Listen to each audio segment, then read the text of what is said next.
Friends, अपनी पिछली video में हमने डिस्कस किया था कि प्रोडक्ट सिलेक्शन के वक्त 5 स्टेप फ्रेमवर्क क्या होता है।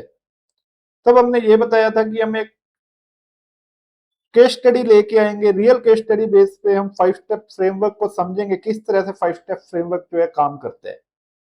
तो दोस्तों, इस केस स्टडी में हम अपना जो प्रोडक्ट है उसको टर्मरिक एक्सपोर्ट की तरह मानते हैं कि टर्मरिक जो है हमारा प्रोडक्ट है और हमने इसको 5 स्टेप फ्रेमवर्क में इवेल्युएट करना है, क्या ये प्रोडक्ट एक्सपोर्ट रेडी है हमारे लिए या नहीं।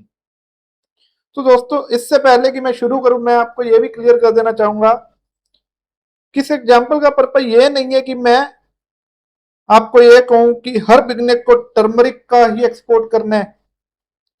ऐसा बिल्कुल नहीं है। पर्पज ये है कि आप समझे कि एक प्रोडक्ट को इवेल्युएट कैसे करना है। आप इसी प्रोसेस को किसी भी प्रोडक्ट पे अप्लाई करेंगे तो आपको रिजल्ट मिलेगा। तो आइए समझते हैं कि ये फ्रेमवर्क कैसे काम करेगा। तो सबसे पहले स्टेप 1 आता है जिसमें हम प्रोडक्ट अंडरस्टैंडिंग लेते हैं। प्रोडक्ट अंडरस्टैंडिंग में कैसे है, टर्मरिक जो है हमारा इंपॉर्टेंट इंडियन एग्रीकल्चर प्रोडक्ट है। एग्रीकल्चर में सबसे इंपॉर्टेंट जो है मसालों में हमारे पास ये टर्मरिक यूज होता है और इंडिया जो है वर्ल्ड के लार्जेस्ट टर्मरिक प्रोड्यूसर्स में से। जो आपको ये देखना था कि आपकी जो स्किल है, स्किल के साथ साथ अवेलेबिलिटी आपके आसपास क्या है, क्योंकि इंडिया वर्ल्ड में ऑलरेडी लार्जेस्ट टर्मरिक प्रोडक्ट का मैन्युफैक्चरर है। तो यह अवेलेबिलिटी तो होने वाली है। अब सबसे बात, अवेलेबिलिटी कंसिस्टेंट है या नहीं है। तो यहां आपको यह समझना पड़ेगा, टर्मरिक जो है डोमेस्टिक सप्लाई में भी कंसिस्टेंट है और इसकी अवेलेबिलिटी आपको हर टाइम रहने वाली है। देन प्रोसेसिंग फैसिलिटी, क्या यहाँ पे आपको ऐसा इंफ्रास्ट्रक्चर अवेलेबल है जिससे आप टर्मरिक को प्रोसेस कर पाओ। यस, हमारे पास ऐसा इंफ्रास्ट्रक्चर अवेलेबल है। एक्सपोर्ट इकोसिस्टम कैसे है, एग्जिस्टिंग रूट्स जो है उसके थ्रू ये ऑलरेडी एक्सपोर्ट हो रहा है। दैट मीन्स इंडिया का जो इकोसिस्टम है आपको बैक करेगा इस प्रोडक्ट के साथ, अगर आप इसको as a export product select करते हैं।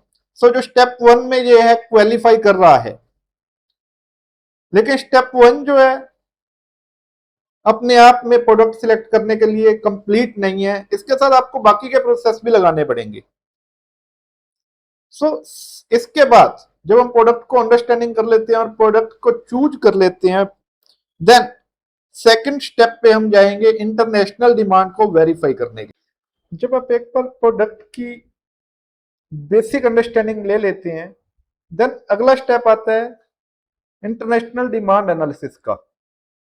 इंटरनेशनल डिमांड एनालिसिस करने के लिए आपको टूल प्रोवाइड किया गया है ट्रेड मैप। ट्रेड मैप जो है आईटीसी की तरफ से जो है एक टूल अवेलेबल किया गया है, जिसका लिंक आपको प्रो इंडिया क्लब से भी मिल जाएगा। आपने जाना है प्रो इंडिया क्लब में, एक्सपोर्ट सेक्शन में जाना है एंड ट्रेड मैप का लिंक आपको मिल जाएगा। यहां से आप ट्रेड मैप के लिंक को क्लिक करेंगे। जैसे ही आपने ट्रेड मैप के लिंक को क्लिक किया तो इस तरह से एक वेबसाइट आपके पास ओपन आ जाएगी। आपने यहां से ये स्क्रॉल डाउन किया एंड ट्रेड इंडिकेटर्स पे चले गए। नाउ हम जिस प्रोडक्ट की डिमांड एनालिसिस करने जा रहे हैं वो टर्मरिक है, क्योंकि टर्मरिक के ऊपर हम केस स्टडी को कर रहे हैं। तो टर्मरिक की हम एक्चुअल में डिमांड एनालिसिस करने के लिए जा रहे हैं। तो देखिए, यहाँ आपको अलग अलग जो है टैब्स दिए गए हैं। सबसे पहले ट्रेड फ्लो, हमें क्या चेक करना है, एक्सपोर्ट चेक करना है। एक्सपोर्टर कौन होगा, इंडिया एक्सपोर्टर होगा, तो इंडिया हम यहाँ पे डाल देंगे, एक्सपोर्टर इंडिया। इंडिया से एक्सपोर्ट कहां, वर्ल्ड वाइड एक्सपोर्ट अभी हम इंपोर्ट चेक कर रहे हैं कि इंडिया किस किस कंट्री को जो है टर्मरिक की सप्लाई देता है। तो यहां हमने इंपोर्टर को ऑल ओवर वर्ल्ड कर दिया। यहां हमें प्रोडक्ट फाइनलाइज करना है कि कौन से प्रोडक्ट की डिमांड हमें चेक करनी है। तो यहां हम डालेंगे टर्मरिक। टर्मरिक का HSN कोड हमने सिलेक्ट कर लिया। जैसे ही हमने सिलेक्ट किया तो यहां देखिए, यहां हमें जो है ऑल ओवर जो है वर्ल्ड वाइड टर्मरिक की डिमांड जो इंडिया से सप्लाई होती है वो हमें मिलनी शुरू हो गई। आप यहां से अब देखेंगे तो हमें टोटल 144 कंट्रीज का जो है इंपोर्ट डाटा प्रोवाइड हो रहा है जो इंडिया से टर्मरिक की सप्लाई होती है जिन जिन कंट्रीज को।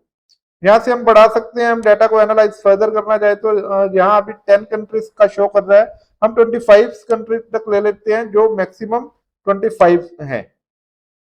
ये आप देखेंगे इसमें टोटल जो वर्ल्ड है यहाँ पे 334 मिलियन का एक्सपोर्ट जो है इंडिया से टर्मरिक का होता है। और अगर क्वांटिटी वाइज चेक करेंगे इसी को 182,000 टन जो है टर्मरिक का एक्सपोर्ट जो है इंडिया करता है।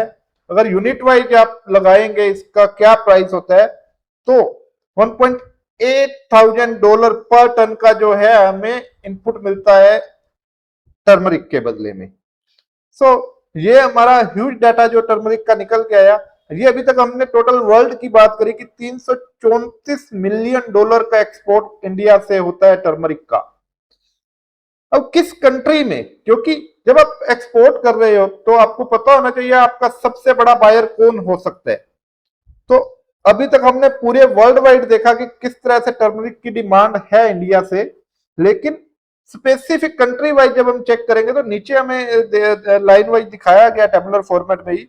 सबसे बड़ा जो इंपोर्टर है वो बांग्लादेश है। बांग्लादेश में इंडिया की टर्मरिक जो है 37 मिलियन डॉलर की एक्सपोर्ट की जाती है बांग्लादेश में। अगर इसको देखा जाए तो 37 मिलियन डॉलर को अगर हम क्वांटिटी में देखेंगे 28,000 टन जो है क्वांटिटी में बांग्लादेश हमसे हर साल इंपोर्ट करता है। दैट मींस इंडिया जो है एक्सपोर्ट कर रहा है 28,000 टन का। और अगर वैल्यू देखा जाए तो 1.3 डॉलर पर टन। दैट मींस जो ऑन एन एवरेज वर्ल्ड की एवरेज है 1.8 डॉलर, उससे बिलो द एवरेज जो है प्राइस देता है। अगर प्राइस में देखा जाए, प्रॉफिटेबिलिटी में देखा जाए तो प्राइस बांग्लादेश से जो आ रहा है वो on an average world wide जो प्राइस हमें मिलता है उससे बिलो द एवरेज मिलता है। देन सेकंड जो लार्जेस्ट जो हमारा इंपोर्टर है वो कौन है, United Arab Emirates. 34 million of the value जो है ये इंपोर्ट की जाती है इंडिया से टर्मरिक की। अगर इसको क्वांटिटी में देखो 21,000 जो कि बांग्लादेश से कम है, लेकिन प्राइस में देखा जाए तो बांग्लादेश से अच्छा प्राइस दे रहा है ये 1.6 के पर टन, 1.6 के डॉलर पर टन। दैट मींस बांग्लादेश से 0.3 के जो है ये हमें ज्यादा दे रहा है।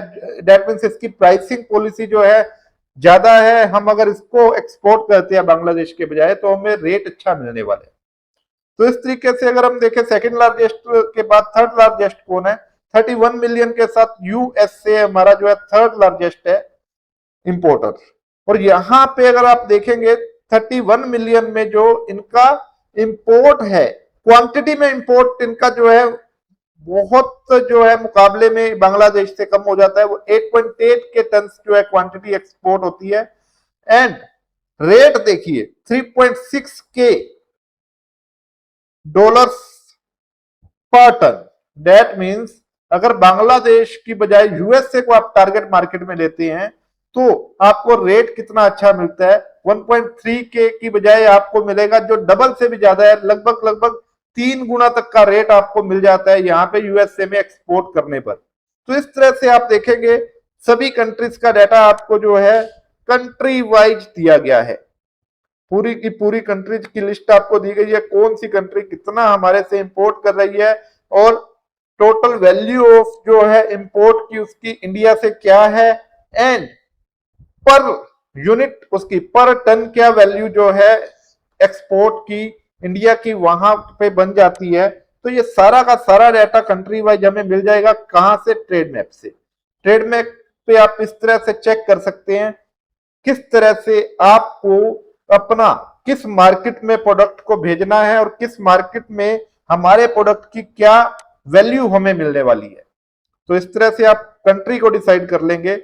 इस तरह से कंट्री डिसाइड करने के बाद आप अपने प्रोडक्ट को देखेंगे टोटल प्रोडक्ट में कितना हम एक्सपोर्ट कर रहे हैं और किस कंट्री में हम कितना एक्सपोर्ट कर सकते हैं। तो ये बहुत इनिशियल बहुत ही इंपॉर्टेंट स्टेप है यहाँ पे आपका डिमांड एनालिसिस करने का कि किस प्रोडक्ट की किस कंट्री में और कितनी डिमांड है ऑल ओवर वर्ल्ड में।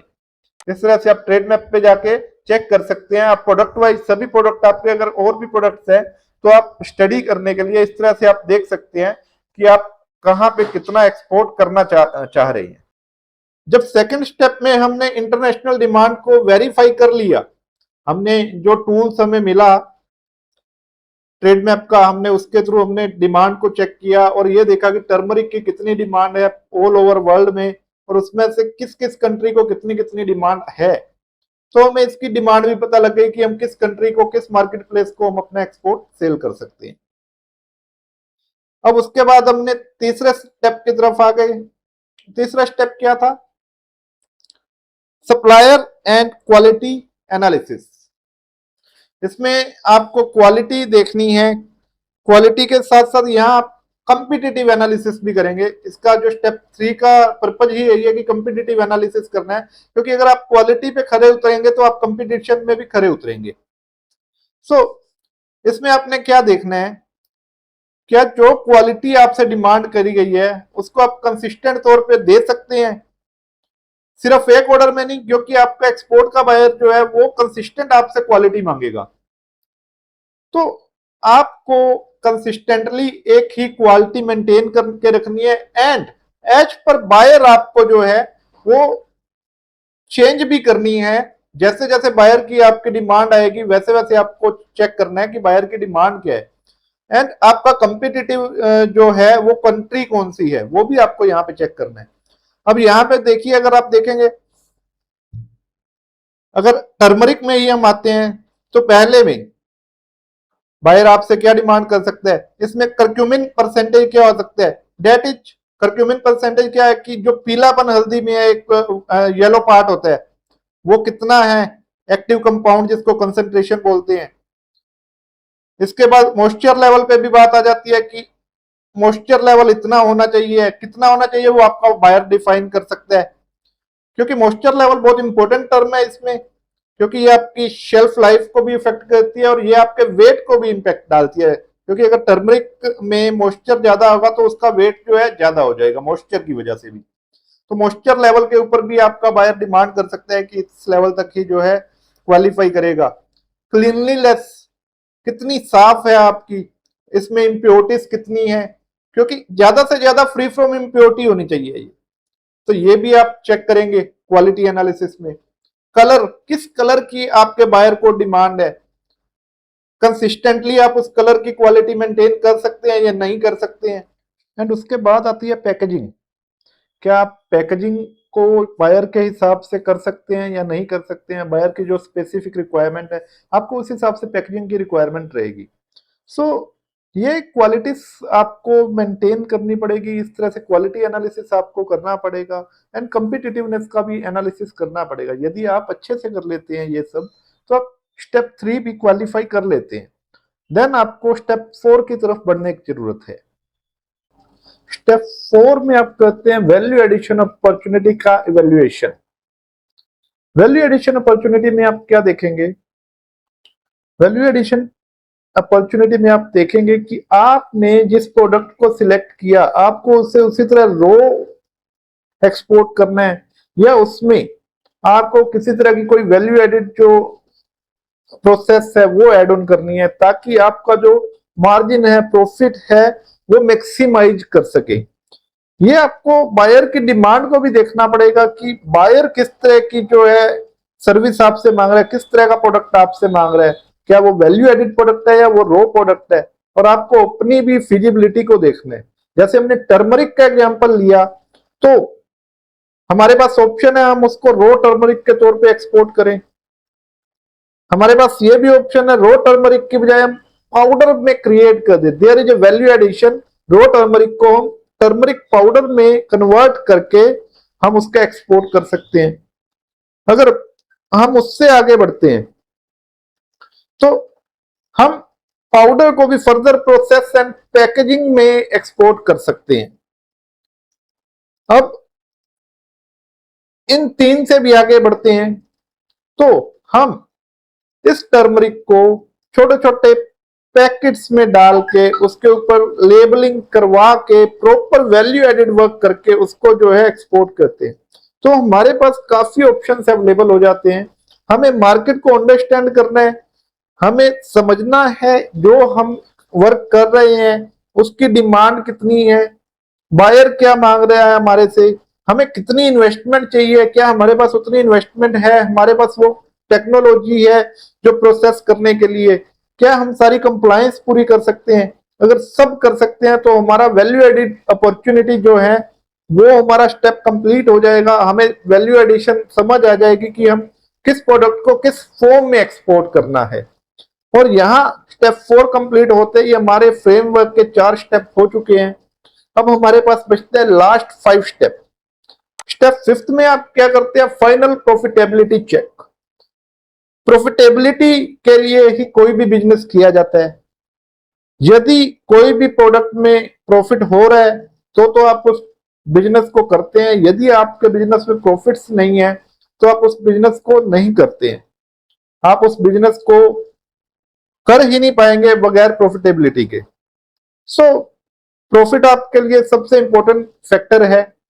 एक बार आपने सारे जो स्टेप्स हैं वो इवेल्युएट कर लिए प्रोडक्ट सिलेक्शन के वक्त, देन आप क्या करेंगे, फाइनल जब स्टेप में आएंगे तो आपको प्रोडक्ट की रफ कॉस्ट निकालनी पड़ेगी।